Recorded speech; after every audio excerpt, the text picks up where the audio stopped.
Ang 36 anyos na si Rigor ay isang sundalo na nakabase sa Batangas. Naroon siya sa kanilang barracks kasama ang kanyang mga kaskwad. Siya ang kauna-unahang nakatapos sa morning routine ng pag-eehersisyo dahil pinakamaaga palagi siya kung magising. Kung ang mga kaskwad niya ay kanya-kanya pa lang ng pag-eehersisyo, siya na may kampante ng nakaupo sa harap ng isang study table habang may kung anong aklat na binabasa. Ang pinakamalapit na nag-eehersisyo sa pwesto niya gamit ang mabigat na dumbbell ay si Hiner. Pasimpleng sumilip ito sa binabasa ni Rigor. Iba't ibang uri ng mga aswang sa Pilipinas? Aba, astig yung binabasa mo ah. Bakit, pangarap mo bang makasagupa tayo ng mga aswang balang araw, Brad? Pwede. Pero seryoso, trip ko talaga magbasa ng tungkol sa mga aswang, pare. Grabe, napakarami pala talaga ng mga uri ng aswang, no? Hindi sila pare-pareho tulad ng dating alam ko. Saka, teka nga. Bakit di ka nalang mag-focus dyan sa pag-eehersisyo mo? Suplado naman ito. Pera mo ko niyan, Brad, pagkatapos mo ah. Parang magandang basahin eh. Pati mga illustration, no? Parang totoo. Nakakatakot nga tingnan. Nakisingit din sa usapan nila si Barry na isa pang kaklose ni Rigor liban kay Hiner. Katunayay tropa silang tatlo. Halos magkakasing edad lang sila. Magkakasing tangkad at pare-pareho rin ng build ng katawan. Sa kulay at kutis lamang sila nagkatalo. Si Rigor ay moreno, si Hiner naman ay may pagkamistiso, si Barry naman ay malanegro. Brad, matanong ko lang ha. Totoo ba talaga may aswang? Naniniwala ba kayo sa mga yan? Sa panahon natin ngayon ay parang hindi na yata akma na maniwala pa na may mga ganyan-ganyan eh. Di ako sigurado kung totoo sila o hindi. Pero may mga naririnig kasi akong kwento na totoo raw. Kalimitan daw ng binibiktima nila ay mga buntis. Mga aswang na tiktik ang mahilig sa mga buntis. Umaakyat sila sa bubong ng bahay at mula ron, sumasalakay gamit ang humahaba nilang dila na parang alambreng sinulid. Gumagawa sila ng butas sa bubong. Naalala niyo ba yung na-feature dati sa Jessica Soho? Naalala ko yun. Pero, aswang din ba ang tiktik? Oo, tama ka. Isa sa napakarami mga uri ng aswang ang tiktik. Bawat uri ay iba-iba ng paraan ng pambibiktima. Pero halos lahat, brutal. Ang akala ko kasi uri ng engkanto lamang lupa ang tiktik eh. Aswang pala yun. Brad, alin pala sa mga uri ng mga aswang ang pinaka nakakatakot at pinakamalakas? At alin naman ang pinakamahina? Base rito sa mga nabasa ko, ang pinakamalakas ay yung aswang na tinatawag na gabunan. Sobrang bilis kumilos nito at talagang nakakatakot ang itsura. Maitim siyang nilalang, pero ang mga balahibo at buhok sa katawan ay simputi ng snow. Marami silang taglay na kakayahan. Ang pinakamahina naman sa tingin ko ay yung aswang na yanggaw kung tawagin. Bagong hawa pa lang kasi silang aswang. Madali lang silang talunin dahil hindi pa nila gaanong gamay ang kanilang kakayahan. Ako, peram din pala ako niyang binabasa mo minsan, Brad. Parang interesting malaman ang iba't ibang uri ng mga aswang eh. Saka, para kung sakaling totoo talaga sila at may maikwentro ko, kahit paano siguro may alam ako kung paano sila kakalabanin o kontrahin o kaya talunin. Tama ka, Brad. Katunayan ay isa rin yan sa dahilan kung bakit inaaral ko ang iba't ibang uri ng mga aswang. Naisip ko kasi, halimbawa kung sa battlefield, lalo na kung gabi ay makainkwentro tayo ng isang uri ng aswang. No, di ba? Kahit papano, alam natin kung paano sila lalabanan at talunin. Oo nga no. Kaya makikiram din talaga ako niyan mamaya, Brad, kapag hindi mo na binabasa o kapag tapos mo na. Aba, iba na ang maraming alam. Lalo na't mga sundalo tayo. Dapat all around din ang nalalaman natin, di ba? Habang nag-uusap silang tatlo, ay biglang humangos na dumadating ang kanilang sarhento. Seryoso't kunot ang noo nito. Lahat ng miyembro ng kanilang squad, anuman ang ginagawa, ay mabilis na humilera sa harap nito't sumaludo. Matapos sumaludo ang lahat ng mga sundalo, ay may mahalagang anunsyo ang kanilang sarhento. Magsipaghanda kayo. May mahalagang atas na ibinaba sa akin ng nakatataas. Isang hindi pangkaraniwang atas. Nag-yes sir ang lahat at naghintay ng susunod na sasabihin ng kanilang sarhento. Ngunit tila nag-atubili ito. At sa huli, iniwan na lang silang lahat at nagtungo na ito sa opisina nito. Kaya naman nagtatakang nagsibalikan na lang sa kani-kanilang ginagawa ang mga sundalo. Ano kaya ang atas ang tinutukoy ni Sarhento? Hindi pangkaraniwang atas? Ano kaya ang tinutukoy niya? Alam nyo, pakiramdam ko mukhang hindi maganda ang atas na inaatang sa atin sa squad. Nag-aatubiling sabihin sa atin ni Sarhento kanina. Brad Rigor, ikaw, sa palagay mo ba? Palagay ko? Yun na nga. Tulad ng sinabi ni Sarhento, kailangan na natin maganda. Base sa reaksyon niya, kailangan natin maganda hindi lang physically. All out na paghahanda ang kailangan. Teka, ano bang headlines ngayon sa balita? Baka kahit papano baka may masagap tayong may kinalaman sa posibleng magiging atas sa atin. Pakiramdam ko ikabibigla natin ang atas. Kaya ayaw sabihin kagad ni Sarhento. Teka. Asan ba cellphone ko? Magtitingin ako sa social media. Nakalimutan ko na naman palang i-check ang mga balita. Pabihira naman Sumunod din sina Hiner at Rigor at ginaya ang ginawa ni Barry. Sabay-sabay silang nagsitutok at nag-browse sa kani-kanilang mga cellphone. Heat index sa Pilipinas, posibleng pumalo sa 50 degrees sa pagsampa ng kalagitnaan ng Mayo. Crime rate sa Batangas City nananatiling mababa. Teka, parang wala namang kakaiba sa mga headlines ngayon mga brad Pag-browse ka pa kasi, Barry. Ang lawak ng Pilipinas, oh. Ito, may nakita ako. Tensyon sa Spratlys Island. Pinangangambang tumindi dahil sa planong pag-deploy ng 100 fishing vessels mula sa lokal nating mga mangingisda. Kaso parang hindi naman natin sakop to Ito kaya. Mga baryo sa isang probinsya sa Visayas. Inaatake raw ng hindi matukoy na mga nilalang tuwing gabi. Ano mga nilalang kaya umaatake ron? NPA kaya? Kaya nga cellphone mo, Brad. Patingin ako. Mukhang yan ang kakaiba. Posibleng dyan tayo ipadala. Parteng Visayas pa yan. Malabong tayo ang atasan dyan. Pero kung mga NPA lang naman ang mga makakalaban natin, ayos lang naman kung tayo ang atasan. Sisiw lang ang mga yan. Kaparehas lang din nung ipadala tayo sa Nueva Ecija. Hindi tayo nahirapan sa pakikipaglaban sa mga NPA doon. Paano kung hindi NPA? Kung NPA lang, hindi siguro mag-aatubili ng ganong kanina si Sarhento. Malamang na mas mabigat pa ang posible nating makalaban kung sakali. Kinuhanan ng screenshot ni Rigor ang binabasa niyang news article sa cellphone ni Hiner. Pagkatapos ay ipinasa niya ang mga ito sa kanyang cellphone via Bluetooth.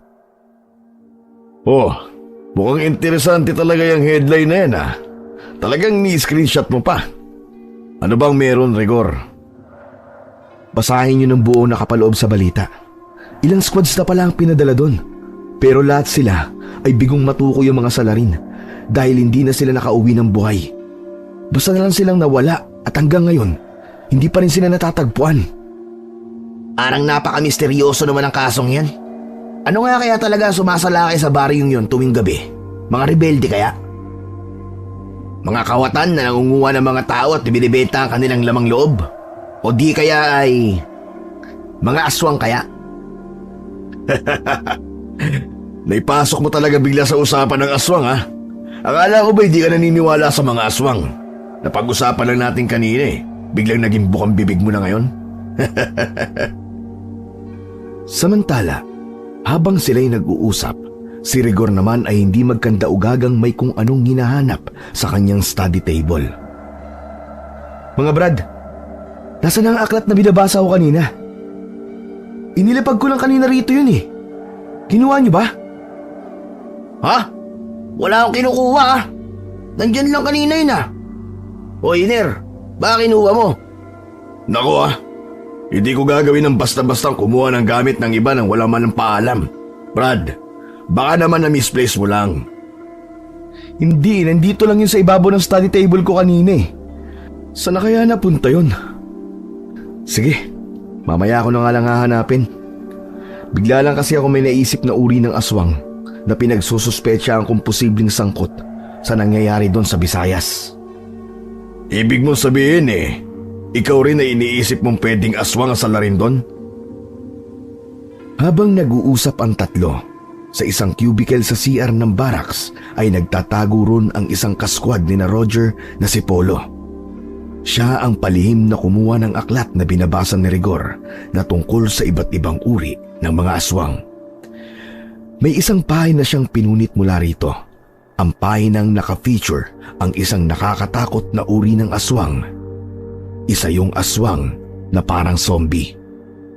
Matapos na mapilas ni Polo ang pahinang yon, maitupi at maibulsa sa suot niyang uniforme, ay maingat at pasimple siyang pumuslit papunta sa kinaroroonan ni na Rigor.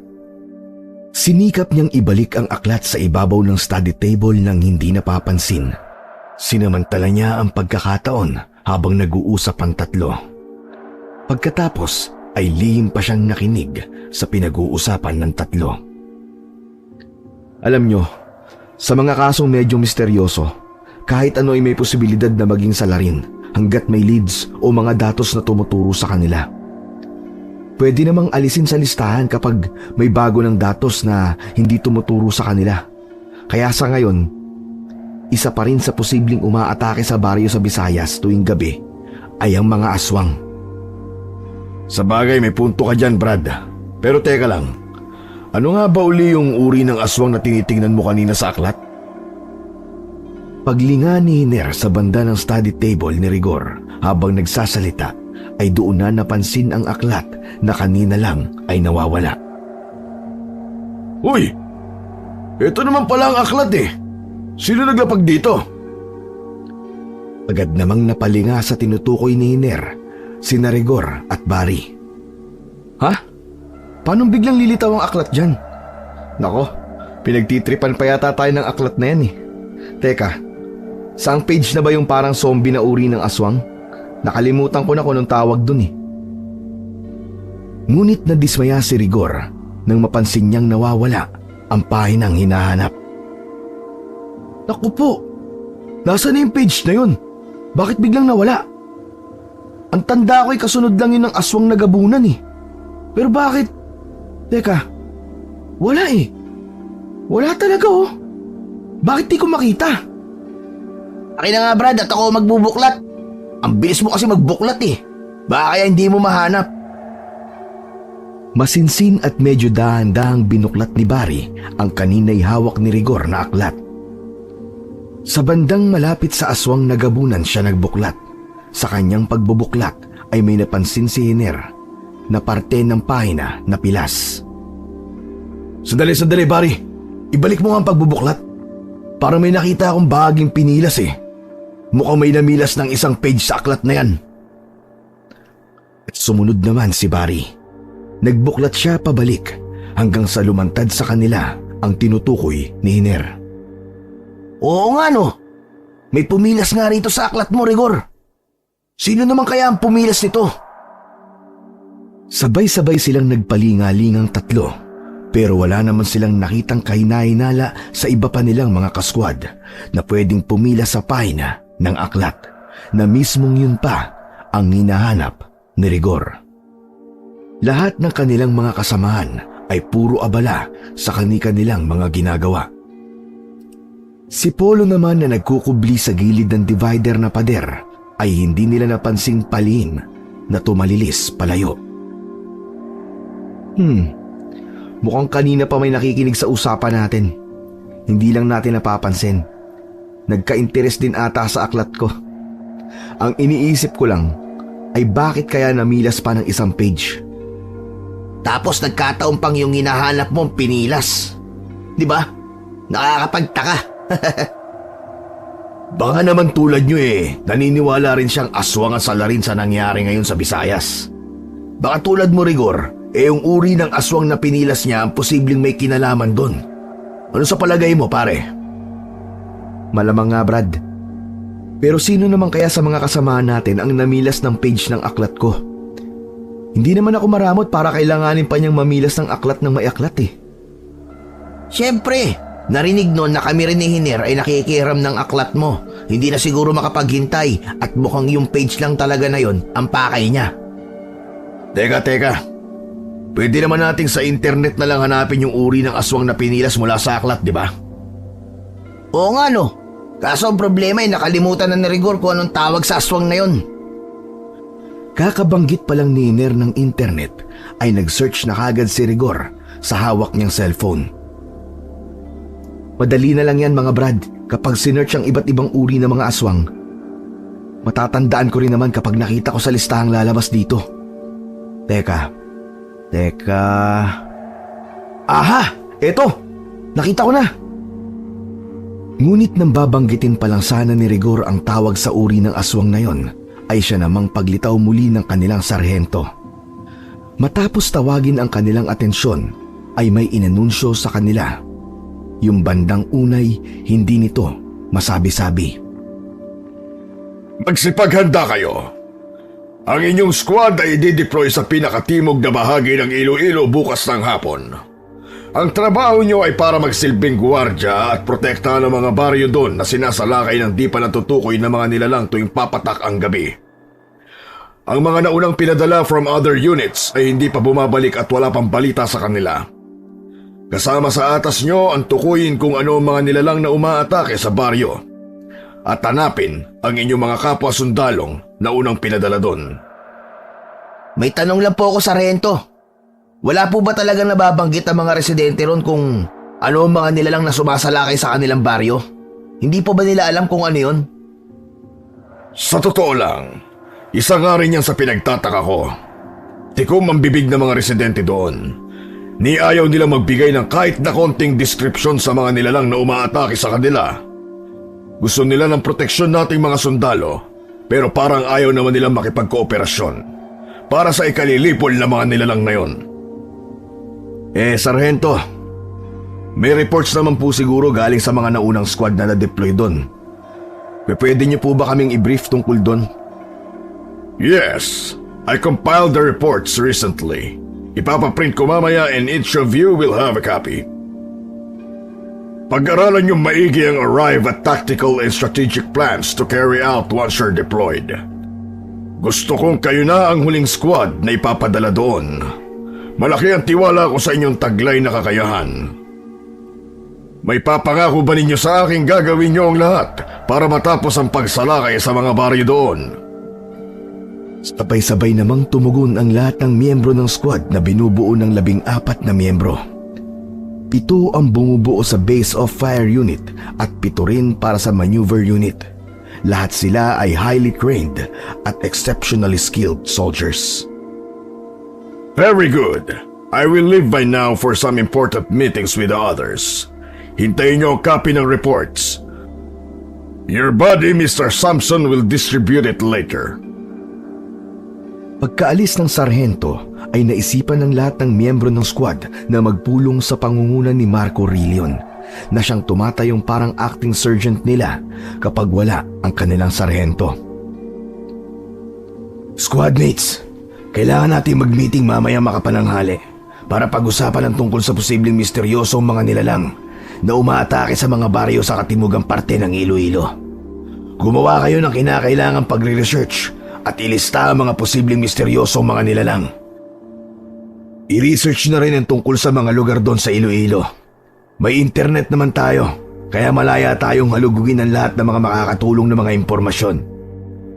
Ganun na nga ang ginawa ni Barry, Hiner at Rigor. Para mas maging efficient ang gagawin nating research mga Brad, ay maghati-hati tayong 3 ng tututukan sa internet. Ako ay sa uri ng mga aswang na posibleng kandidatong salarin sa mga pag-atake sa mga baryo sa Iloilo. Ikaw naman, Hiner, ang i-research mo ay tungkol sa mga baryo sa Iloilo. Alamin mo ang talagang sitwasyon doon. Kung may history ay isama mo na rin. Ikaw naman, Barry, Ang sayo naman ay subukan mong sa Facebook maghanap ng mga kakilala mong taga Iloilo o kakilala ng mga friends mo na mga taga Iloilo rin. Pagkatapos ay magtanong-tanong ka sa sitwasyon doon. Ikaw na ang bahala tungkol sa mga kailangan pang mga itatanong. Basta ang goal ay makakalap tayo ng mahalagang mga datos na magagamit natin para maging matagumpay ang ating misyon. O ano mga Brad, ayos ba? Okay Brad, approve. Walang problema. Makakaasa ka sa amin. Samantala, ang kasamahan naman nilang si Polo na bandang unay pasikretong kumuha ng aklat ni Rigor at namilas mula ron ng isang pahina ay nagtatago naman sa cubicle ng CR. Hawak nito ang kanyang cellphone sa tapat ng kanyang tenga. May kung sinong pabulong itong kinakausap sa kabilang linya. Ano Cynthia? Nakuha mo na ba ang mga batong itim ni na lolo at lola? Ha? Ano? Hindi pa? Bakit naman hindi mo pa kinukuha? Ang bagal mo naman eh. Bukas ng hapon na pupunta riyan ang squad namin. Pwede mo nang kunin ang mga bato dahil sapat na ang lakas ng kapangyarihan nito dahil nadiligan na ng sapat ng dami ng dugo ng tao. Naudot kasi kagabi kuya ang pagkuha ko sa mga bato. Paano may ginawa na naman kasing kawalang yaan ng Hilda na yon sa pinaglibingan kina lolo at lola? Hindi ko alam kung anong ginawa niya at bigla na lang kusang bumalik sa kanilang libingan ang bangkay ni na lolo at lola. Hilda? Sinong Hilda? Yung kalahi natin na nagrebelde dahil sa palaging pambubuli sa kanya ng iba nating kalahi. Ibinubuhos niya ang kanyang galit sa iba-ibang paraang hindi kagad mahuhulaan ng sinuman. Kung bakit kasi hindi pwedeng pumatay ng kalahi. Wala rin namang silbing isang yun.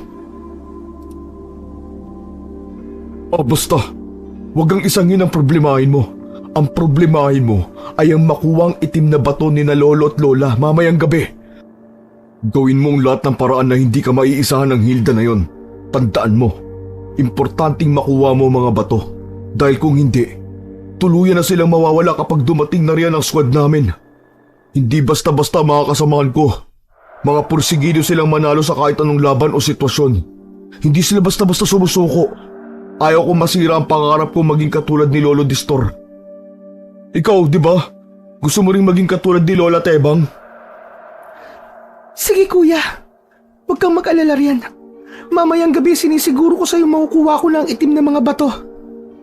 May naisip akong paraan kung paano maiisahan ang Hilda na yon.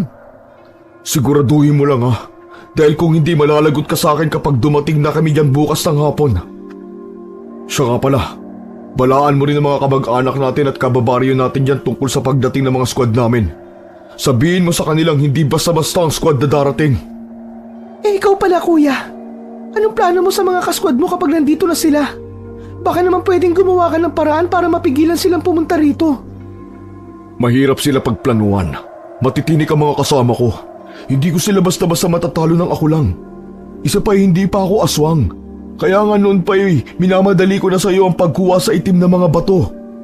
Ako na nga ang gumawa ng paraan para magpadala riyan ng mga alay at madidilig sa mga itim na bato eh. Ikaw naman papatay-patay kumilos. May suspecha na ba sila tungkol sa atin? O sa kung anong uri ng aswang sina lolo at lola? Oo. Sinabi ko na nga sa iyo ay matitinik ang mga kasamahan ko rito. Lalo na yung 3. Sila ang pinakatinik sa lahi nating mga aswang. O siya, sige na. Masyado na palang matagal ang pag-uusap natin. Baka pagdudahan na nila ako rito.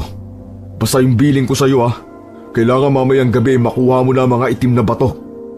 Teka kuya, sandali lang.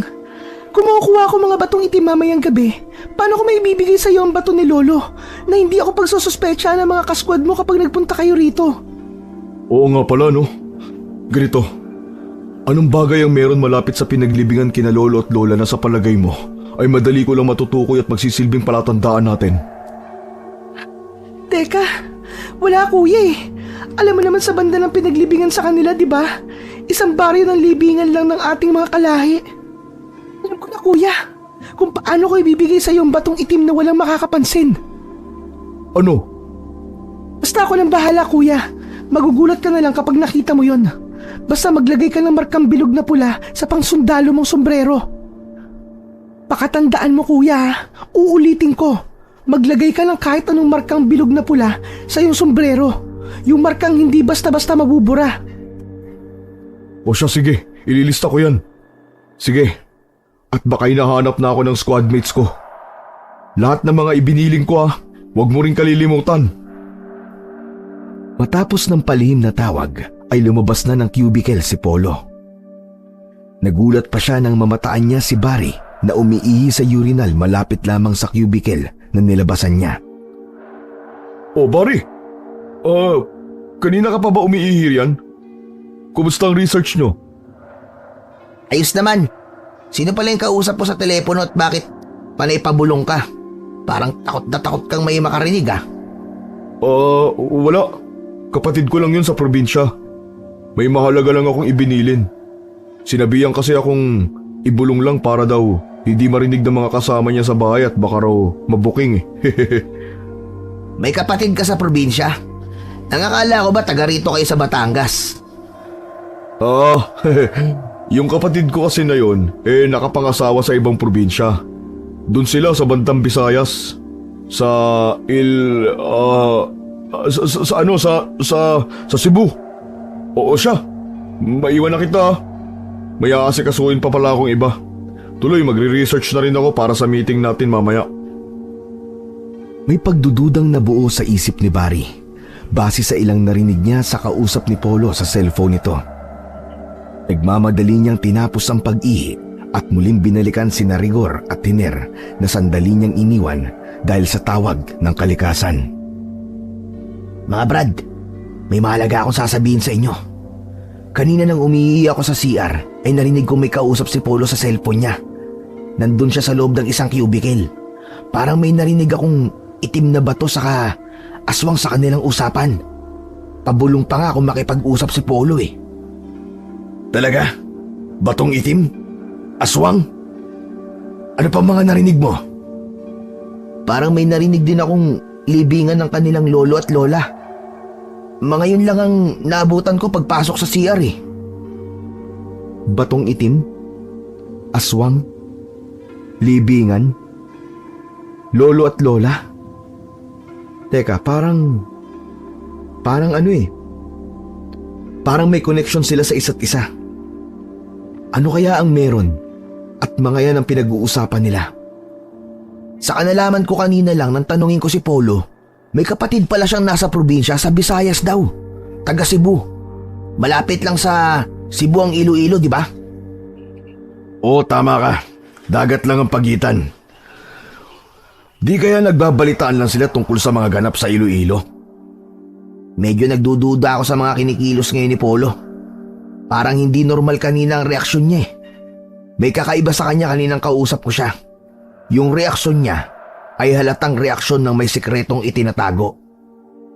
Mukhang may itinatago nga sa atin si Polo. Noon pa man ay medyo may pagka-weird na yun.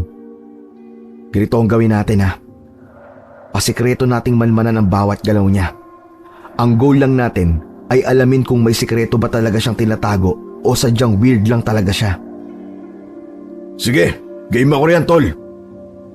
Paano kung mabuking natin na aswang pala ang kasamahan nating yun? Paano kung matrigger siya at tuluyang maging aswang? Kung may lahi man siyang aswang, hindi yung basta-basta magpapadalos-dalos. Ang mga aswang kasi, takot ang mga yan sa bala ng baril. Malamang natatakas kagad si Polo kapag nabuking natin siya. Paano kung unahan niya tayo? Alam niyo naman si Polo. Katulad natin siyang highly trained na sundalo. Siyempre, kailangan natin maging alerto palagi. Pwede naman tayo magsalitan mamayang gabi sa pagbabantay sa isa't isa. 3 shifts tayo magdamag. Nagsasalita pa si Hiner nang biglang lapitan sila ng isa sa kanilang kasamahan, si Lito Samson, ang inatasan ng kanilang sarhento na mag-distribute ng kani-kanilang kopya ng reports tungkol sa mga ganap sa baryo sa Katimugang Iloilo kung saan sila i-deploy. Oh, isa sa'yo, at isa sa'yo. Pag-aralan niyo maigi ang reports Good luck sa atin. Salamat, Brad. Ano kaya ang meron sa reports? Basahin na natin at pag-usapan na natin. At sabay-sabay na nga nilang binasa ng buong pananabik ang reports. Inabot din sila ng mga ilang minuto ng matamang pagbabasa. Pagkatapos ay pinag-usapan nila ang mga napansin nila rito. Ghost Barrio? Meron palang ganun sa Iloilo? Ang hindi ko lang maintindihan, paano naging Ghost Barrio ang isang barangay doon? Walang detalye tungkol dyan. Sabi ng isang comrade nating nag-report. Tiwangwang daw ang buong baryo at ang lupa raw doon ay kakaiba. Para raw malawak na bukirin na inararo pero pinabayaan din. Matigas daw ang lupa pero nananatiling mamasa-masa kahit mainit ang panahon. May mga tumutubo raw ng mga damo pero hindi raw kumakapal o lumalaking tulad ng mga talahib. Pagsapit naman daw ng gabi, may parang mga peste raw na umuumbok sa lupa na sanhi ng pagbibitak nito. Kapag inilawan naman doon ng flashlight, ay dagling bumabalik sa dati. Parang nakakatakot ang Ghost Barrio na yun ah. Misteryoso talaga. Hindi kaya may kung anong lumalabas mula sa lupa ron? Baka nga. Pero sabi pa rito sa reports, ang mga nakapalibot naman daw ng mga baryo sa Ghost Barrio na yon ay pare-pareho lang mapupuno o malagubat. Tuwing gabi rin daw ay parang may mga aninong unti-unting lumalabas mula sa mga puno. At kapag inilawan din doon ng flashlight, ay mabilis na nagtatago sa mga puno. Sabi ko nga, literal naman yata ang Ghost Barrio ang baryo na yun eh. Palagay ko ay dating libingan o sementeryo ang Ghost Barrio na yun. Kaya walang kahit sinong tumitira ron na tao. Siyempre, sino ba namang titira sa isang lugar na pinamumugaran ng mga multo at kababalaghan, di ba? Pwede rin. Teka. May nabanggit pala rito sa reports na may kinuha raw silang footage na magpapakita ng mga kakaibang nakikita nila sa paligid sa pagpatak ng gabi. Pero ang footage na to ay nawawala. Mukhang isa to sa hahanapin natin doon maliban sa mga senyales kung nasaan ang mga sundalong na unang idineploy ron. Bakit parang gustong-gusto ko nang pumunta ron? Alam nyo na, gustong-gusto ko mga katulad ng ganitong misteryosong misyon. Parang punong-puno ng pakikipagsapalaran at thrill. Ako man Brad mukhang mararanasan din natin ang isang kakaibang pakikipaglaban. Excited na ako malaman kung anong nila lang ang makakasagupa natin kung sakali. Mga halimaw kaya makakasagupa natin? Mga engkanto? Pero paano pala kung dead comrades natin ang makakalaban natin? Aba, mukhang kakaibang laban yun ah.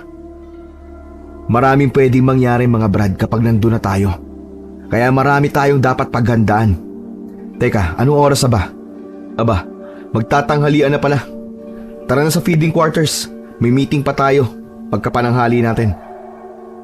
Matapos nilang makapagpananghalian ay naganap na nga ang meeting sa pangunguna ng acting sergeant nila na si Marco. Pinag-usapan nila ang mga tactic at strategies na isasagawa nila kapag na-deploy na sila sa Iloilo.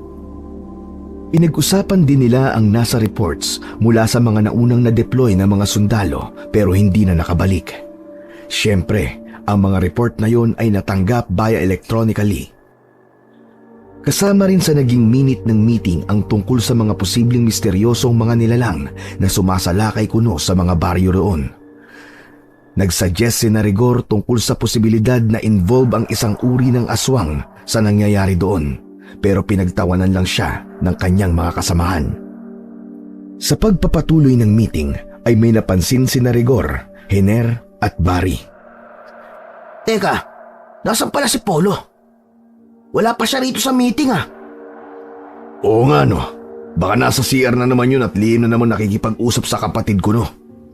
Puntahan mo kaya Barry? Hindi na kailangan mga Brad. Ayun siya oh. Late dumalon loko. Ano kaya ang ginawa niya sa quarters at nagpalit pa? Maya-maya mga Brad, pagbalik natin sa quarters, check niyo ang mga gamit niyo at ang paligid. Hindi tayo pwede magpakampante. Iba talaga ang pagiging weirdo ng taong yan. Matapos ang meeting ay bumalik na nga sila sa kanilang quarters. Tig-3 sundalo sila bawat quarter at magkakasama sina Hiner, Barry at Rigor sa iisang quarter na katabi lang mismo ng quarter ni Polo at ng 2 kasama nito. Siyempre ay palihim na minamanmanan ng 3 ang bawat kilos ni Polo. Nang maggagabi na ay napansin nilang hindi mapakali si Polo doon sa quarter nila ng mga kasama nito. Napansin nilang pasimple nitong kinuha ang sombrero nito sa kamay kung anong markang inilagay sa gitna ng pinakatuktok ng sombrero. Markang bilog na kulay pula. Pagkatapos ay pasimple ulit itong tinago ang sombrero. Hindi pa rin humuhupa ang pagiging hindi mapakali nito, kaya naman lumabas ito ng quarter. Sinundan ni na Rigor si Polo hanggang sa lumabas ng barracks. Doon ito nagpalakad-lakad ng paroon at parito na hindi pa rin mapakali. Para saan kaya yung markang bilog na pula kanina sa sombrero niya, mga Brad? Malamang ay special mark yun. Pero bakit kaya kailangan niya yun? Wala naman sigurong CCTV sa pupuntahan natin. Hindi rin naman kasama sa strategy natin ang drones. Oo nga pala. Bakit nga pala hindi natin naisipang isuggest ang paggamit ng drones? Magdala tayo ng kahit isang drone. Kung magdadala man si Polo bukas ay malalaman din natin. Pati yung dahilan kung bakit may pulang marka ang sombrero niya, malalaman din natin yun. Teka, nasaan na si Polo? Bakit bigla siyang nawala? Antang nagpalinga-linga ang tatlo at hinanap si Polo. Baka bumalik siya sa kwarto nang hindi natin napapansin. Ngunit nang tingnan nila si Polo sa quarter ng mga ito, ay wala rin silang Polong nadatnan. Pambihira! Saan kaya nagpunta yun? Alam ko na. Baka nasa CR na naman yung siraulong yun. Puntahan mo nga, Barry. Pero kahit sa CR, ay wala ron si Polo. Huwag na nating hanapin yun, mga Brad. Basta 3 shifts tayo sa pagbabantay ngayong gabi. Ikaw, Barry, ang first shift mula 9 p.m. hanggang midnight. Ikaw naman, Niner, mula midnight hanggang 3 a.m. Ako naman ang last shift from 3 a.m. hanggang 6 ng umaga. At ganun na nga ang nangyari. Pero sa buong magdamag na yon ay hindi nila napansin si Polo. Nagulat na lang sila kinaumagahan na nasa labas na agad ito para sa morning exercise routine nilang mga sundalo. Pagsapit naman ng 2:00 ng hapon ay yun na nga. Ready to deploy na ang kanilang squad papuntang Iloilo. 3 helicopter ang maghahatid sa kanila roon at mismong sa Ghost Barrio sila ibababa. Pagbaba naman nila roon ay kanya-kanyang galaw na sila kagad. Ganito pala ang itsura ng Ghost Barrio na to. Nakakatakot nga talaga at may pagka-misteryoso. Malawak na lupain na parang pinabayaang taniman. Ang lupa, tingnan nyo. Talagang ang medyo mamasa-masa at para bang kabubungkal lang. May mga uka-uka at mga umbok na parang may malalaking uod na nakapailalim sa loob. Oo nga, kakaiba ang baryong to. Teka, Brad Rigor, yumuko ka nga ulit. Bakit may bilog na pulang marka rin ang sombrero mo na tulad ng kay Polo? Shh! Huwag ka maingay. Baka marinig tayo ni Polo. Curious lang akong malaman kung para saan ang markang bilog na pula, kaya naglagay din ako. Siya nga pala. Magtayo na rin kayo ng tent nating 3. Pagtulungan yung 2. O naman, pagaganahin ko lang at susubukan kong paikutin ng drone rito sa buong baryo nang walang nakakapansin. Gumawa ng pansamantalang mababang poste si Rigor na pansamantalang pinagsabitan nila ng mga dala nilang soldier bags. Nagsilbi niyang kublian ito para hindi mapansin ang kanyang ginagawa ng kanilang ibang kasama. Pinalipad ni Rigor ang drone at sinimulang ilibot ito sa buong Ghost Barrio. Makaraan ang ilang minuto ay may nahagip na tao ang kanyang drone. Isang babae na nakasalampak sa mamasamasang lupa. Parang hinihimas nito ang mamasamasang lupa at may kung anong sinasambit dahil gumagalaw ang mga labi nito. Mga Brad, dyan lang kayo ha. May pupuntahan lang ako saglit na nakita ko sa drone. Lalapitan ko lang. Ingat ka, Brad. Huwag mo kalimutan ang armas mo. Pinuntahan at dahang-dahang nilapitan ni Rigor ang nakita niya sa drone. Natiyak niyang isa itong babae na medyo bata pa. Mas bata pa sa kanya. Nasa tansya niya ay mga nasa 20s pa lang ito. Nagulat pa ang babae nang maramdaman ang presensya niya. May mga sundalo na naman palang pinadala rito. Anong ginagawa mo rito? Taga rito ka ba o sa kalapit baryo? Kung sabihin kong, oo, taga rito ako, maniniwala ka kaya? Saka hindi kayo dapat nandito. Mapanganib ang lugar na ito. Kung magpapagabi kayo rito, hindi na kayo aabutan pa ng umaga. Ha? Anong ibig mo sabihin? Alam mo ba ang mga nangyayari sa lugar na to? Oo. At sa katunayan, sawa na rin ako sa lugar na ito. At galit na rin ako sa mga kalahi ko. Kalahi? Anong lahi ba ang tinutukoy mo? Alam kong sundalo ka. Pwede mo akong patayin ngayon din kapag sinabi ko sa'yo kung ano ko. Wala na rin naman sa akin kung papatayin mo ko dahil nawawalan na rin naman ako ng ganang mabuhay. Pero bago pa man ako mamatay, gusto ko sana kayong tulungan. Bakit? Bakit mo kami gustong tulungan? Ako nga pala si Hilda. May lahi akong aswang. Sa totoo lang, ay ayaw kong may lahi akong aswang. Ito ang dahilan kung bakit naging amalanhig ang aking ina. Ayaw kong ipasa niya sa akin ang bato niyang itim. Amalanhig? Ibig sabihin ay isang amalanhig ang nanay mo? Tama. Alam mo ba kung bakit tiwangwang at walang nakatira sa buong baryong ito? Dahil ang baryong ito ay libingan ng mga amalanhig. Dito sa kinatatayuan ko, dito nakalibing ang aking ina. Mamayang gabi ay lalabas ulit siya mula sa libingang ito para hanapin ako. Ngunit magtatago ko. Pupunta siya sa kalapit na mga baryo para mambiktima at lumapa ng tao. Hindi lang siya mag-isa na lalabas mula sa hukay mamayang gabi. Marami sila. Marami. Sabay-sabay silang lulusob sa mga baryo para hanapin ang kanilang mga kaanak at para ilipat sa kanilang mga batong itim para mapayapa na sila. Ngunit hanggat hindi nila na ililipat ang batong itim, ay patuloy sila sa pambibiktima ng mga tao tuwing gabi. Pero, bakit hindi ito nababalita sa media?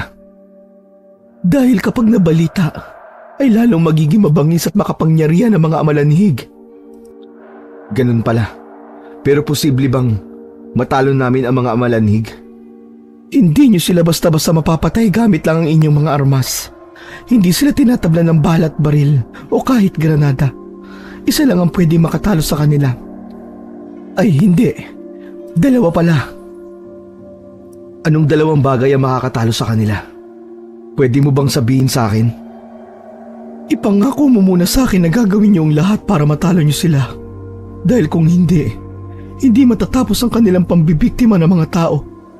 Pati ako ay hindi rin matatapos ang paghihirap. Ipinapangako ko. Gagawin ko ang lahat para talunin sila. Basta sabihin mo lang sa akin ang lahat ng kanilang kahinaan, pati na ang ibang mga bagay na kailangan kong malaman. Bago sumagot si Hilda, ay may itinuro muna ito sa malayo, sa bandang dulo ng baryo. Nakikita mo ba ang maliit na lawalawaan sa dulo ng baryong ito? Ang unang kahinaan ng mga amalanhig ay tubig. Kapag nabasa sila, ay magiging tumpok sila ng mga uod. Kailangan niyang papuntayin sila ron sa kahit anumang paraan. Oo, alam ko yan. Nag-research din kasi ako tungkol sa mga amalanhig. Yung ikalawa nilang kahinaan, ano naman yun? Apoy. Apoy ang ikalawa nilang kahinaan.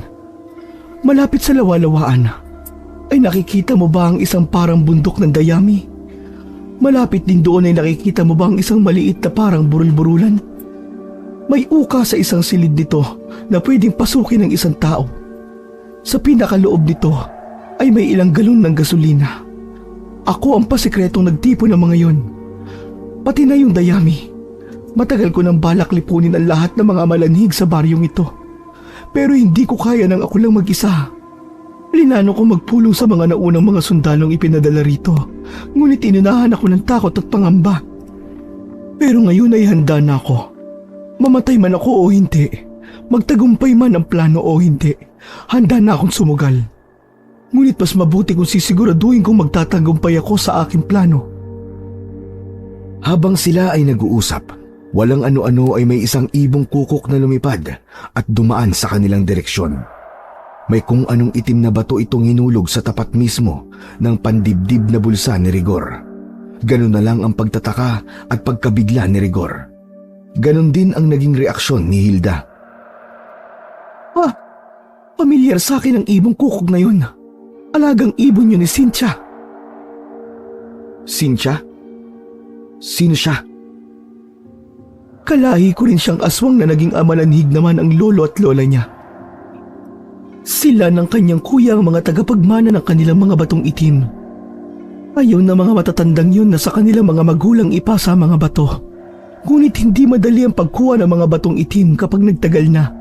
Kailangan pang madiligan o masayaran ng mga batong itim ng dugo ng tao. Mga 13 katao o higit pa ang kailangan pang maging biktima para makuha ang mga ito. Hindi ko alam kung ilan ang nabibiktima ng kanilang mga lolo at lola at hindi ko rin alam kung ilang katao na ang kailangan nilang biktimahin. Ilang beses ko rin pinigilan ang kanilang pagkuha sa mga batong itim. Ngunit kagabi, parang tagumpay na nilang nakuha ang mga ito.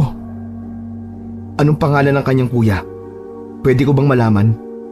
Bago ko sagutin yan, gusto ko malaman kung ano ang inihulog ng kukok na yun ni Cynthia sa bulsa mo. Kinapa ni Rigor ang nasa kanyang pamulsahan at dinukot yon. Teka, isang batong itim ito ah. Huwag mong sabihin kapatid mo si Cynthia. Ha? Hindi ah. Wala akong kapatid na babae. Hindi ko kilala ang babaeng yun.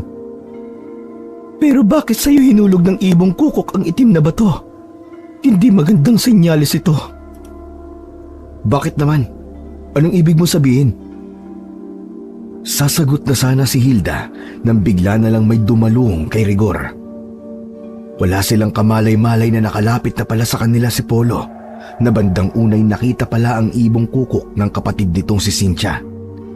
Huli na mapagtanto nitong nagkamali ng pinagbigyan ng batong itim ang kukok. Kaya nagkamali ang ibon dahil sa may pulang bilog na marka rin sa sombrero ni Rigor na tulad ng kay Polo. Hindi ito alam ni Polo. Ibigay mo sa akin ang bato, Rigor. Hindi na dapat na mapasayo yan. Nang pambuno ang dalawa sa pag-aagawan sa batong itim na ayaw namang ibigay ni Rigor. Dahil di hamak na mas malakas si Rigor, ay walang nagawa si Polo. Pakiusap, Rigor. Ibigay mo sa akin yan bago pa man maging huli ang lahat.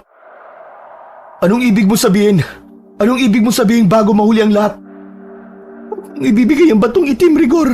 Huwag na wag. Ito na ang pagkakataong sinasabi ko sa iyo kanina. Bigla-bigla ay nanggigil na sinugod ni Polo si Hilda. Hayop ka, Hilda! Salot ka talaga sa lahi natin! Hindi mo ba alam kung ano mangyayari kapag nagkamali ng pinagbigyan ng batong itim? Alam ko, hindi ako tangang tulad yung magkapatid. Dala ng matinding galit ay kay bilis na ikinasa ni Polo ang hawak niyang rifle at sunod-sunod na pinaputukan ang walang nagawang si Hilda. Ang sumunod ay katakot-takot na ugong na nagmumula sa ilalim ng lupa kasabay ng di maipaliwanag na pagyanig nito. Pagkaraan ay may kung anong isa-isang naglabasan mula sa ilalim ng lupa. Nagsibangon ang mga amalanhig kahit hindi pa gabi dahil sa nangyaring maling pagkapasa ng itim na bato. At ang naglabasang mga amalanhig ay talagang napakarami. Mga kasama! Magsipaghanda kayo! May mga halimaw! Nilulusog tayo ng mga halimaw! Set fire! Set fire! May mga halimaw! Ngunit sa hindi inaasahang pagkakataon, ang mga amalanhig ay hindi tinatablan ng bala ng rifle. Patuloy lang sila sa unti-unting paglapit at tangkang pag-atake sa mga sundalo. Isa-isang nilapa ng mga amalanhig ang mga kasamahan ni Rigor. Umalingaw-ngaw sa ere ang katakot-takot nilang mga sigaw hanggang tuluyan silang bawian ng buhay at brutal na nilantakan ng mga amalanhig na nagmistulang mga zombie na uhaw sa dugo at laman ng tao. Samantala, si Polo naman ay sinamantala ang komosyon para sana tangkaing barilin si Rigor. Nang sa gayon ay mabawi pa niya ang itim na bato. Ngunit bago pa man niya maiputok ang nakatutok niyang rifle ay may isang grupo ng mga amalanhig ang biglang humila sa kanya at pati siya ay pinagtulungang lapain ng mga ito. Si Hilda naman ay buhay pa. Bago ito tuluyang malagutan ng hininga, ay sinigawan niya si Rigor. Huwag ka papunta sa lawa-lawaan! Dalian mo! Maging si Hilda ay pinagtulungan din lapain ng galit na mga amalanhig. Kasama sa lumapa sa kanya ang sarili niyang ina na hindi na siya nakikilala dahil sa nangyaring pagkakamali ng pagkakapasa ng itim na bato ng kukok na alaga ni Cynthia. Sa nasaksihan ay wala nang nagawa si Rigor. Sinunod na lang niya ang isinisigaw sa kanya ni Hilda. Mabilis siyang tumakbo habang hinahanap ang kinaroroonan ni Hiner at Barry. Nang makita niya ang mga itong nagsisikap iwasan ng mga zombie, ay sinigawan niya rin ang mga ito. Hiner! Barry! Sundan niyo ang direksyon tatakbuhin ko! Huwag kayong liliko palayo sa direksyon ko kung gusto niyo pang mabuhay! Sabihin mo lang kung saan papunta ang tatahakin mo para masigurado! Nakikita niyo ba ang lawa-lawaan sa dulo ng baryo? Doon ang direksyon ko! Pero bakit doon? Hindi ba dead end na ron? Ah! Alam ko na ang balak mo! Oo! Kaya bilisan niyo ang takbo! Huwag kayo magpapahuli sa mga amalanhig! Dahil kung hindi na kayo makakatakas pa! Dire-diretso lang kayo ng takbo! Huwag na kayong lilingon! Habang tumatakbo si Rigor, ay napansin din niya ang ibong kukok sa bandang ulunan niya. Nauuna lang ng kaunti sa kanya, parang nagmamasid ito sa mga nangyayari. Pagkaraan ay bigla itong nagbago ng direksyon at mabilis na lumipad palayo. Hingal kabayo na sina Rigor, Hiner at Barry nang makarating sila sa lawa-lawaan. Dahil medyo malayo pa ang pulutong ng mga amalanhig sa kanila, ay saglit silang huminto para makabawi ng paghinga. Grabe! Muntik na kaming malapa ni Hiner kanina nang bigla na lang maglabakasan ng napakaraming mga amalanhig. Sa sobrang dami nila, ay halos matulala na lang ako kanina. Muntik pa nga ako matumba kanina nang sa mismong tapat ko lumitaw yung isa. Mabuti na lang na itukod ko kagad yung hawak kong rifle. Ano ba kasi nangyari, Rigor? At bigla-bigla na lang sila naglabasan. Akala ko ba'y tuwing gabi lang naglalabasan ng mga amalanhig? May mali kasing nangyari. Sa ako na ipapaliwanag sa inyo. Tingnan nyo, nandiyan na sila. At parang mas lalo silang bumibilis. Dali, tumakbo na tayo. Ano ba ang susunod nating aksyon? Itutulak natin sila sa tubig. Kaya ba natin yun sa ganyang karami? Parang imposible mangyari yun. Ganito, makinig kayo mabuti. Mabilis naman kayo magsilangoy, di ba? Tatayo muna tayong 3 rito at hihintayin natin sila makalapit. Kapag malapit na sila sa atin, bigla tayong tatalon sa tubig at mabilis tayong lalangoy papalayo hanggang marating natin ang kabilang pampang. Nilingon saglit nila Hiner at Barry ang lawa-lawaan. Noon lang nila napansin na napakarumi pala ng tubig nito at mukhang masangsang pa ang amoy. Teka, lalangin ba talaga natin to, Rigor? Tingnan nyo naman, napakarumi at napakabaho ng tubig. Wala na tayong ibang option. Meron naman, kung ayaw nyo na mabuhay, ay pwede nyo na mapiliing wag nang lumangoy. Basta ako, mas pipiliin ko mabuhay at tiising langoy ng marumi at mabahong lawalawaan na yan. May pamilya pa ako naghihintay sa akin at yun ang pinanghahawakan ko. Okay, Pards, para sa pamilya, titiisin ang lahat. Ayan na ang mga amalanhig. Naku po, ang mga itsura nila tinan nyo. Parang katapusan na talaga ng mundo natin. Humanda kayo at maging alerto. Tandaan nyo, sobrang gigil ang mga yan. Natapusin tayo dahil sa nangyari. Hindi na basta-basta mga amalanhig ang mga yan. Mga desperadong mga amalanhig na ang mga yan. Ayon sa na-research ko, kapag naging desperado na raw ang mga amalanhig, ang itim na mga bato nila isapilitan nilang ipapasa sa kahit na sino na lang na makita nilang tao. Kahit na hindi sa mga kalahi o kaanak nilang mga aswang. At kapag nangyari yun, ay lalong lalakas at babangis ang kanilang lahi. Kaya dapat talaga na malipol natin silang lahat ngayon para hindi mangyari yun. Galingan na lang natin. Pero teka, Rigor, di ba kapag naging mga tumpok sila ng uod sa tubig, ay pwede pa silang mabuo ulit kapag nakaahon sa tuyong lupa ang kanilang mga uod?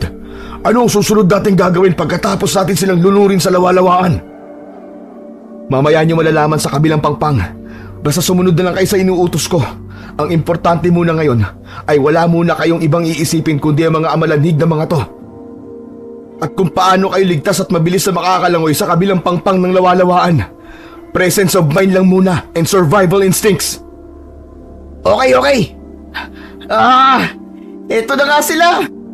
Magbilang ka ng 3, Rigor. Kung kailan tayo sabay-sabay natatalon. At tuluyan na nga nakalapit ang mga amalanhig sa kanilang kinaroroonan sa pinakagilid mismo ng lawalawaan. Dumagundong ang galit na atungal ng mga ito. Tila atat na atat ang mga itong sunggaban ang 3.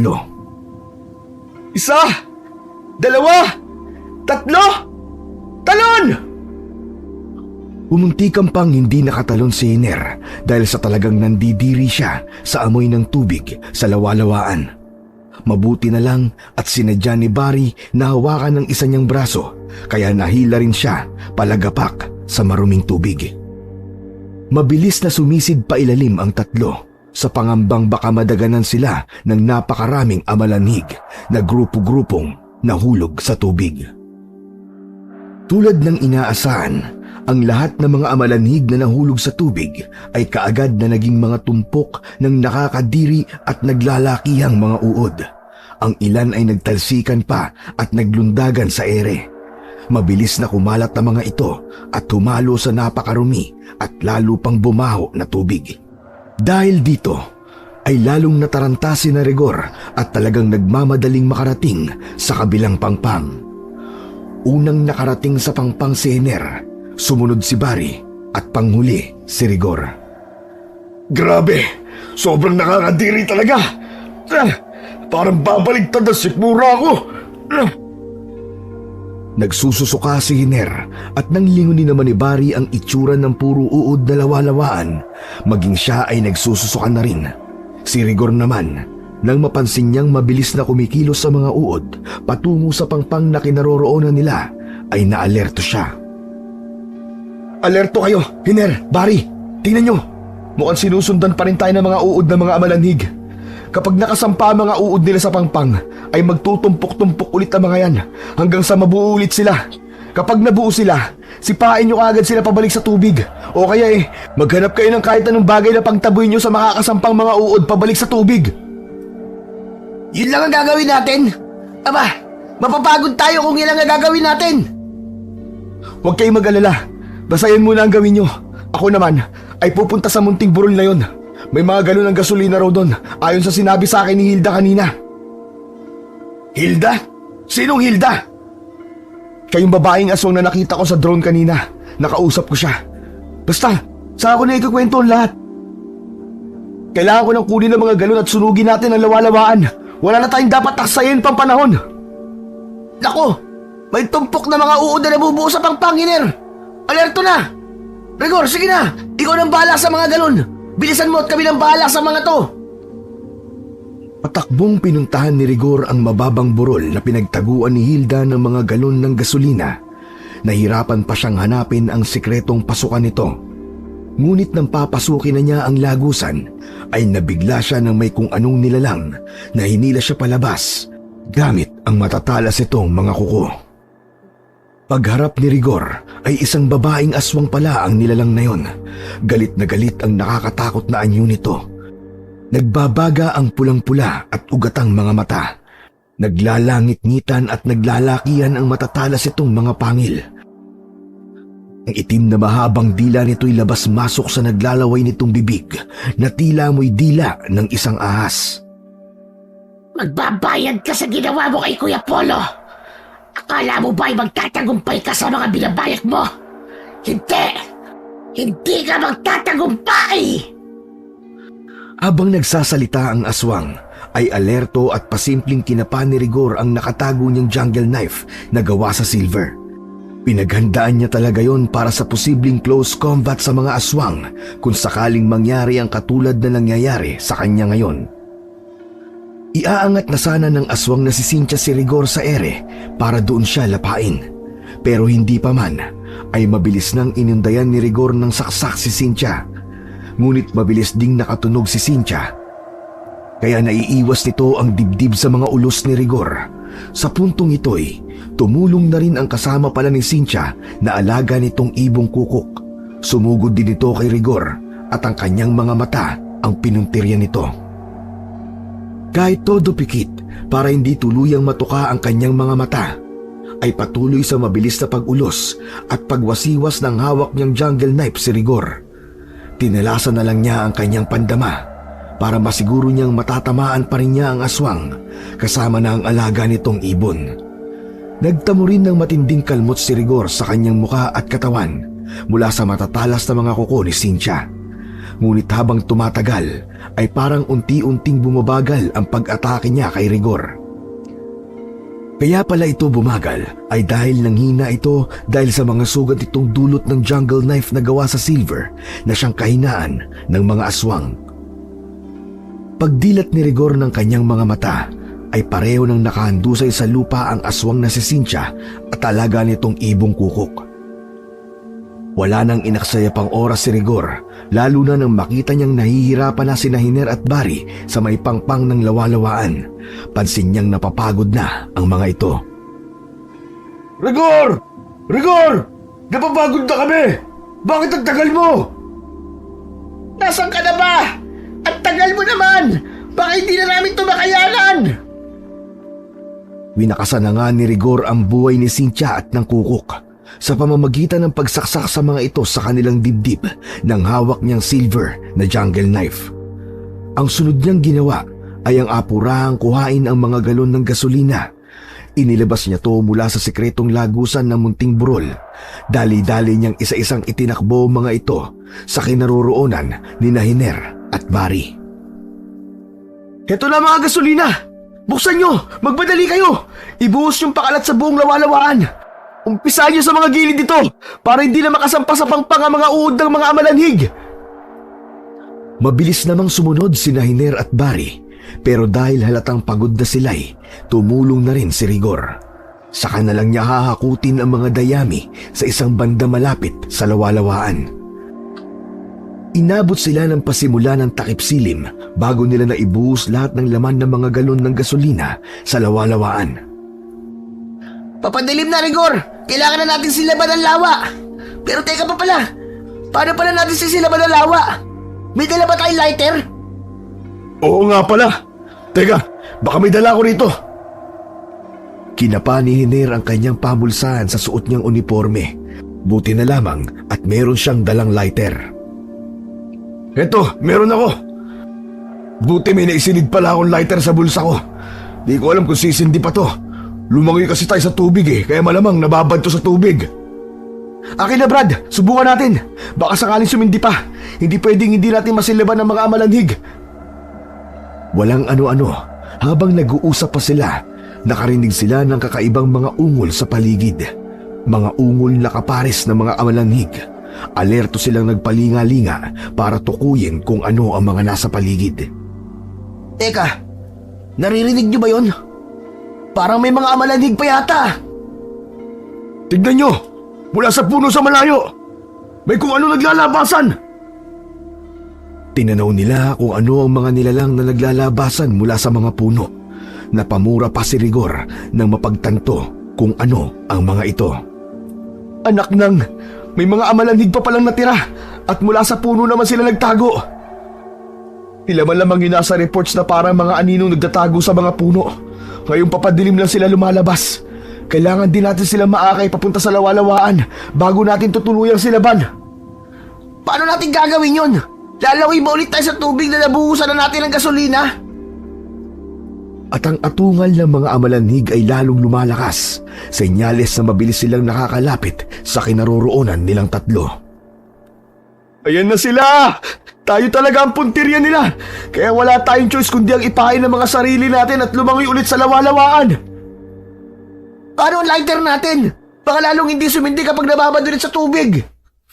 Oo nga pala no. Sige ganito, makinig kayo. Hawakan mo muna tong lighter, Hiner. Ikaw na pala Barry. Baka hindi na naman agad makatalon si Hiner sa tubig at makalimutan ko siyang hilahin. Pero bago ituloy ni Rigor ang kanyang sasabihin, ay inakay muna niya si Hiner sa gilid ng pangpang ng lawa. Sinikap niyang sabuyan ang nagulat at nandidiring si Hiner ng tubig na may halong gasolina galing sa lawa. Ang ilang sumamang uod na kumikislot pa ay pinagtitiris na lamang nila gamit ang kanilang mga paa. Ayan, siguro naman ay hindi ka na maaamoy ng mga amalanhig. Kami na lang ni Barry ang maaamoy nila. So bali ganito na lang pala, Barry. Akin ang lighter. Ito, mauna ka nang tumakbo, Hiner, sa kabilang dulo ng pangpang at hintayin mo kami ron. Kami na lang ni Barry ang magiging pain. Subukan mo ng sindihan yan doon para kahit papano ay matuyo ng tuluyan. Para kapag kailangan na, ay siguradong sisindi na. Huwag mo lang ilapit sa katawan mo na may gasolina. Baka mamaya pati ikaw ay umapoy. Sige, extra ingat lang. Mabilis na tumakbo si Hiner sa kabilang pangpang at ganun din naman kabilis ang sumunod na mga pangyayari. Mabilis na nga nakalapit ang natitira pang mga amalanhig kina Hiner at Rigor. Nang ngayon na at pagkukumpulan na sila, ay mabilis ulit silang tumalon at sumisid sa lawalawaan. Ngunit dahil sa mga nagkikislutang pang napakaraming uod sa tubig, ay medyo nahirapan silang lumangoy. Kulang na lang ay sumuot sa mga butas ng kanilang mga muka ang mga uod, kaya lalo silang nahirapan. Pareho rin silang diring-diri at napapaungol na sila at napapasigaw. Rigor! Ano ba to? Pampira naman tong sinuot natin! Dito na yata ako matutuluyan! Ako rin naman! Ngayon lang ako nandiri ng ganito sa tanang buhay ko! Sobrang dami ng uod! Nakakadiri! Halos hindi na ako makagalaw! Si Hiner naman sa kabilang pangpang ay hindi pa rin mapasindi ang hawak nitong lighter. Patuloy pa rin siya sa pagkiskis nito. Wisit kang lighter ka! Gumana ka na! Hindi pwedeng hindi ka gumana! Gumana ka! Gumana ka! Gumana ka! Uluyan na ngang lumatag ang dilim at maya-maya pa nang maramdaman ni Barry at Rigor na nakasampa na sila sa pangpang. Ngunit ang kanilang pinangangambahan ay malamang na may mga uod na nakasama sa kanila sa kanilang pag-ahon. Hiner! Hiner, nasa ka na? Sindihan mo na ang lighter! Kailangan na natin silaban ng lawalawaan! Hindi pwedeng abutin tayo ng umagay na hindi pa rin sila nalilipol! Hindi natin alam kung anong pwede mangyari sa kanila pagsapit ng umaga! Muli nang pinagkiskis ni Hiner ang hawak niyang lighter. Huminto lang siya saglit dahil nangawit na ang kanyang hinlalaki sa kakapaikot ng kiskisan ng gear ng lighter. At sa wakas, sumindi na ito. Ngunit saglit lang. Lumayo-layo muna kayo mga brad! Baka masilaban kayo! Susubukan ko pa uli! Sigurado ako, sisindi na to! Sige na! Ito na, nakalayo na kami! Subukan mo na ulit! Tapos patagalin mo ng konti! Titingnan ko lang kung nasa ng banda mga bunto ng dayami. Kailangan kong kumuha ng kaunting dayami at ikakalat papunta sa gilid ng pangpang na pinag-ahunan natin kanina. Ganun na nga ang ginawa ni Hiner. Ngunit nang sumindi ito'y, laking gulat nila nang may isa na namang amalanhig ang muling nabuo sa gilid ng pangpang. Sa pinagsampahan mismo ni Rigor, aakma sana ito ng sugod sa pinakamalapit dito na si Barry. Ngunit mabilis itong malakas na sinipa ni Barry, kaya tumilapon ulit ang amalanhig pabalik sa lawalawaan. Naging tumpok ulit ito ng mga uod at humalo sa tubig. Si Rigor naman, bago muling namatay ang sindi ng lighter, ay namataan niya kung saan banda ang bunton ng dayami. Kahit madilim ay tumakbo siya sa direksyon nito. Nang mabunggo niya ang bunton, ay agad-agad siyang kumuha ng isang yakap at itinakbo pabalik sa dating pwesto. Dahil madilim, ay tinantya na lang ang distansya nito. Sige na, Hiner! Sindihan mo ulit ang lighter ng medyo matagal! Sige na, gawin mo na! Sa tulong ng liwanag ng lighter, ay mabilis na isinaboy at ikinalat ni Rigor ang nakuwang dayami sa gilid ng pangpang at papunta sa katubigan. Pagkatapos, inabot niya ang lighter mula kay Hiner na muli nitong pinatay para hindi masilaban ng di sinasadya si Rigor. Si Rigor na ang buong ingat na nagsindi sa dayami, ngunit bago pa man ay binalaan na niya sina Hiner at Barry. Tumakbo kayo na mabilis palayo pag sinindihan ko ng lighter. Bibilang ako ng 3. 1, 2, 3, takbo! Mabilis na lumagablab at kumalat ang apoy sa ibabaw ng lawalawaan. Ngunit silang tatlo, kahit mabibilis naman sana silang magsitakbo, ay inabot pa rin ang impact ng biglaang paglagablab ng apoy. Nasilaban pa rin ang kanika nilang mga katawan, kaya naman mabilis silang nagpagulong-gulong sa tamang-tama namang mamasa-masang lupa. Inabot din sila ng mga 2 minuto sa pagpagulong-gulong bago tuluyang naapula ang apoy sa kanika nilang katawan.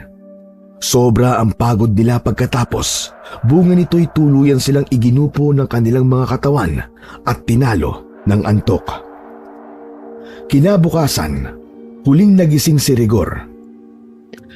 Pagdilat ng kanyang mga mata ay nakita niyang patuloy na sinisilaban ni Barry ang lawalawaan sa pamamagitan ng mga dayami na tiyaga nitong hinakot.